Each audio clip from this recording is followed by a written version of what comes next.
The Batman. Wow, I really love this movie. The Batman is the story of Bruce Wayne, who's played by Robert Pattinson. Bruce Wayne has been operating as the masked vigilante known as the Batman in Gotham City for the last 2 years. On Halloween night, the mayor of Gotham is murdered by a new vigilante called the Riddler, who leaves riddles as a calling card at his crime scenes. The Batman is called upon to help investigate, which sends him down a rabbit hole of Gotham's underbelly to see just how deep this crime actually goes. And we have our movie. So first off, sorry I got this video up late, but I will say this movie is absolutely stellar. It's one of my favorite Batman movies I've ever seen, and it's also one of my favorite movies I've ever seen, period. It's just so masterful and captivating that I can't wait to go watch it a second time, a third time, and probably a fourth time. There's just so much to adore here between the portrayal of Batman, the depth and scale of the plot, the awesome characters, the awesome performances, the great directing, and also the depiction of Gotham. Everything just really worked for me in this movie. Plus, every shot of this film feels so intentional, and it captures all these elements, including the fact that the Batman is in fact scary to these criminals. And the movie not only tells us that the Batman is this hulking figure that lurks in the shadows and hunts for criminals at night, but it also shows us that. It shows and it tells us, and it strikes a perfect balance of it. And plus the portrayal of Gotham and the awesome plot, the intricacies of it, and just how deep this corruption goes, it makes the plot feel very much grand in scale and just a lot of fun to follow. There's a lot of detective elements here, and it's not boring whatsoever. It's actually really fascinating to watch unfold because it strikes a great balance between being detective work and also being a bruising Batman. It's just great. So let me talk about all what I loved about this movie. The plot is deep, intricate, and really interesting. The Batman as a movie takes this single act of one murder and it really builds it into this deep, intricate plot of corruption, of betrayal, of manipulation, and it really expands it out into something more. Just when you think this corruption can't go any deeper, it branches out to new areas, even into unthinkable areas. And it becomes really fun to watch because you see the Batman and James Gordon, played by Jeffrey Wright, start to solve some of these riddles that the Riddler is leaving behind, and you get more details and it starts to piece together the puzzle. Because that's what this movie is. It's trying to solve this one deep puzzle and really trying to uncover what the Riddler's intentions are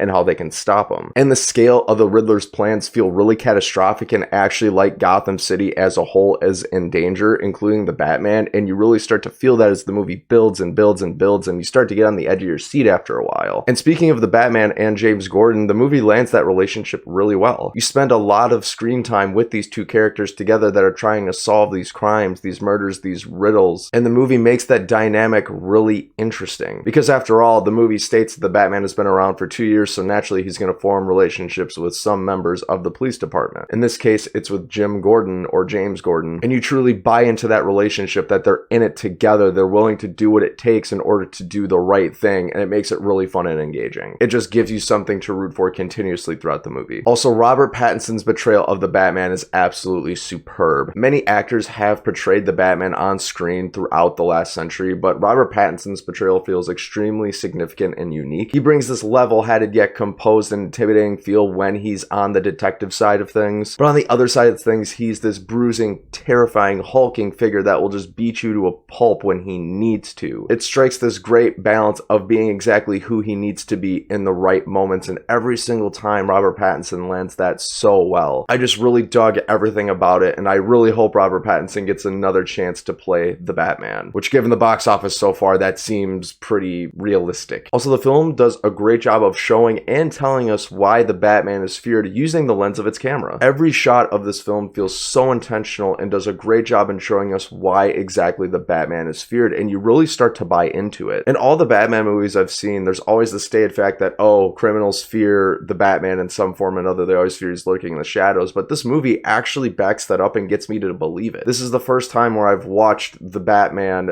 do what he does and actually think to myself, I'm kind of scared. You look into the shadows of the movie and you think to yourself, is the Batman going to appear out of it? And the times that he does, you just get chills down your spine. It's so effective in that, and it really sells that the Batman is actually something scary. Like, he's the boogeyman for all of these criminals. It's amazing. Also, the Riddler is an insanely good villain. You get these slow, small, intricate details of the Riddler and who he is throughout the film, and I really like that because it doesn't just throw in your face why the Riddler does what he does right away. The movie kind of gives you a slow burn, lets you bask in just a couple of breadcrumbs of information information so you can kind of piece it together. But then when you finally get these details coming to fruition and you understand the Riddler, it transcends anything past what you've likely seen before. It makes the Riddler a deeper villain, and you can kind of empathize with him a little bit more, thus adding to the conflict of the movie. And that's really the cherry on top of this movie, is the fact that you get great protagonists, you get great characters, and you get a great villain to really round it all off, because without that piece,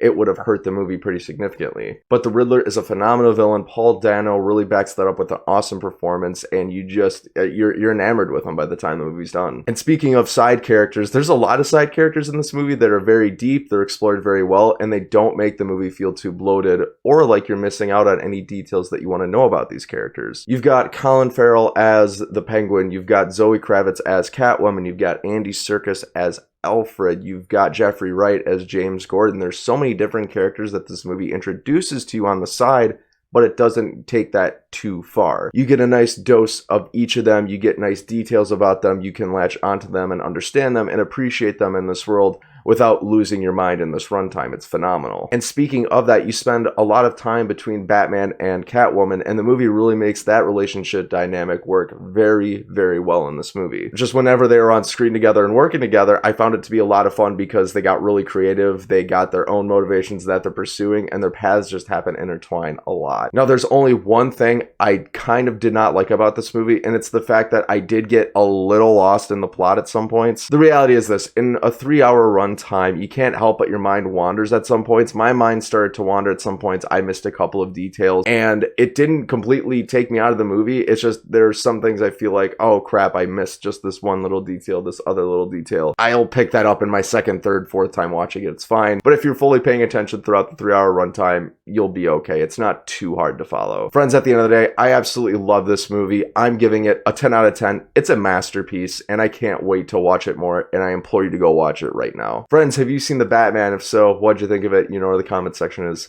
Let me know. Thanks so much for watching on the Bankrupt Hippo movie review. If you like this, click right here if you'd like to see more. I've been Bryson. Until next time, have a great day.